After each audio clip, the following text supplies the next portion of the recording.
मराठा आंदोलक मनोज जरांगे पाटील यांच्या भूमिकेच्या संदर्भातली विरोधकांची भूमिका स्पष्ट नसेल तर सरकारनं निर्णय घ्यावा असं म्हणत मनोज जरांगे पाटील यांनी आज विरोधकांवर टीका केली आहे आणि सरकारकडे देखील त्यांनी मागणी केली। आरक्षणासंदर्भातला निर्णय घेण्यात सरकारने आता वाट पाहू नये असं महत्त्वाचं विधान जरांगे पाटलांनी केलंय। कोणाची वाट बघायची गरज नाही, मराठ्यांनी बहुमत दिलेलंच आहे असं जरांगे पाटलांचं म्हणणं आहे। 14 ते 20 ऑगस्टला विधानसभा उमेदवारांची यादी तयार करू असं जरांगे पाटलांनी म्हटलेलं आहे। तर 29 ऑगस्टला भूमिका जाहीर करू, काय करायचं ते ठरवू असं महत्त्वाचं विधान देखील जरांगे पाटलांनी केलंय।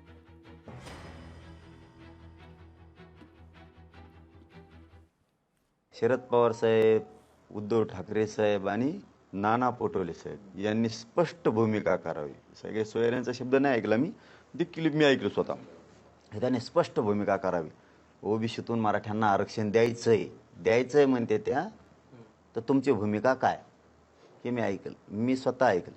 जर त्यांची ही क्लिअर भूमिका असेल तर मग हे जे 3 नाव घेतले यांनी क्लिअर भूमिका सांगायला पाहिजे की मराठ्यांना ओबीसीतून आरक्षण द्यावं। जर ते म्हणत नसतील तर सरकारने बिनधास्त मराठ्यांना ओबीसीतून आरक्षण दिलं पाहिजे।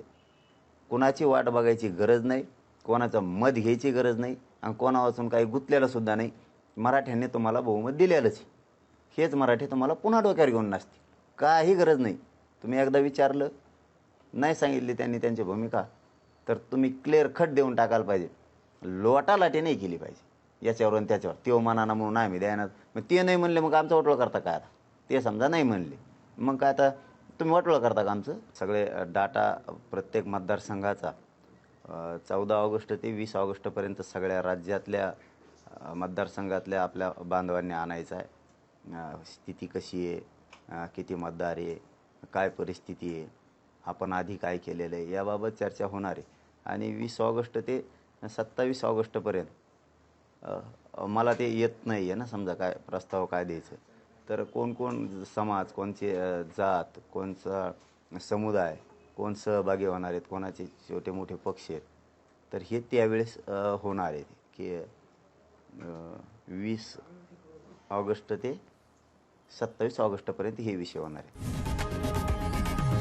लोकशाही मराठी ऐका, पहा, जागरूक रहा।